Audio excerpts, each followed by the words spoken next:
একই ছবির পুনরাবৃত্তি দেখলেই বলে দিতে পারবেন কোথাকার ছবি। কোচবিহারের ছবি মনে করিয়ে দিই।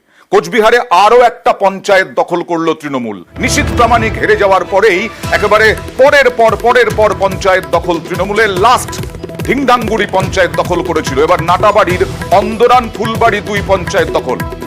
ঢাংডিংগুড়ি লাস্ট ঢাংডিংগুড়ি পঞ্চায়েত দখল করেছিল তৃণমূল। কথা বলবো প্রতিনিধি শুভঙ্করের সঙ্গে। শুভঙ্কর, এখনো পর্যন্ত কটা পঞ্চায়েত দখলে নিল তৃণমূল, আর এখানে সমীকরণটা কিভাবে বদলালো?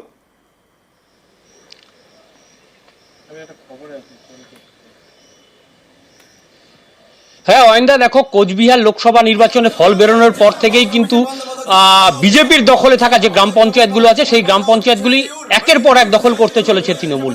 ইতিমধ্যেই আমরা দেখেছি নিশীথের যে গড় বাড়ি ভেটাগুড়ি, সেখানকার ভেটাগুড়ি 1, 2, মাতালহাট গ্রাম পঞ্চায়েত দখল করেছে। পরবর্তীতে কোচবিহার উত্তর বিধানসভা কেন্দ্রের ঢাংডিংগুড়ি গ্রাম পঞ্চায়েত দখল করেছে বলরামপুর 2, এবং কিছুদিন আগে নাটাবাড়ি 1 গ্রাম পঞ্চায়েত দখল করেছে।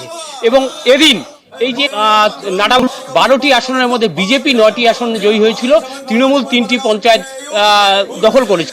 শেষ হলেন। এরপর পঞ্চায়েত নির্বাচনের ফল বেরোনোর পরই এই গ্রাম পঞ্চায়েতের 2 জন পঞ্চায়েত সদস্য দিন কয়েক আগে তৃণমূলে যোগ দেয়। ফলে তৃণমূলের সদস্য সংখ্যা দাঁড়ায় 5 এবং বিজেপির 7।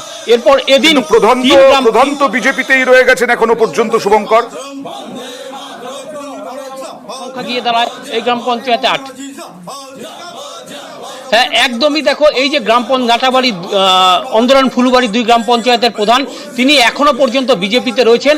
এবং কোচবিহার জেলা তৃণমূল সভাপতি অভিজিৎ দে ভৌমিক তিনি যেটা জানিয়েছেন, আমরা খুব শীঘ্রই এই গ্রাম পঞ্চায়েতের প্রধানকে রিজাইন করিয়ে পরবর্তীতে সেখানে প্রধান নির্বাচন করব, কারণ প্রধান নির্বাচন না হলে ওই এলাকায় উন্নয়নমূলক কাজকর্ম করতে গিয়ে কিছুটা সমস্যা হতে পারে। বেশ, এতটাই কনফিডেন্ট তৃণমূল নেতৃত্ব যে প্রধানকেও পদত্যাগ করিয়ে তৃণমূলে যোগ দেওয়ানো হবে।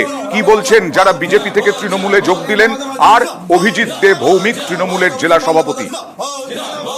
আমি গ্রাম উন্নয়নের জন্য বিজেপি ছেড়ে তৃণমূলে যোগদান করছি। তো এতদিন কি গ্রাম উন্নয়ন হচ্ছিল না?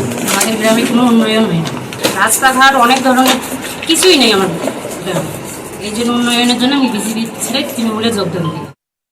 এলাকার উন্নয়নের জন্য, কাজের গতির জন্য তারা আজকে ভারতীয় জনতা পার্টি ছেড়ে তৃণমূল কংগ্রেসে যোগদান করলেন। এরা যে বুথে পঞ্চায়েত জিতে এসছে, মানুষের কিছু এক্সপেকটেশন থেকে জিতে এসছে, তাদের মানুষের প্রতি দায়বদ্ধতা আছে এই পঞ্চায়েত মেম্বারদের। তারা কীভাবে কাজ করবে, সেখানে আর্থিক বরাদ্দ আনতে হবে, এলাকাগুলোতে উন্নয়ন করতে হবে। বিজেপি তো এদেরকে সেসব করতে দিচ্ছে না, আমি করতে পারেও না। সেই সব কাজের গতির জন্য তৃণমূল কংগ্রেসের ভোট তৈরি করা অত্যন্ত জরুরি ছিল, এবং তারা সেটা উপলব্ধি করেছেন। ভারতীয় জনতা পার্টির মেম্বার হিসেবে জয়ী হয়েও তারা তৃণমূল কংগ্রেসে যোগদান করলেন। এখানে প্রধান আমাদের দলে যোগদান করেনি, আমরা খুব শিগগিরই প্রধানকে এখানে রিজাইন করিয়ে আমরা নতুন প্রধান গঠন করব।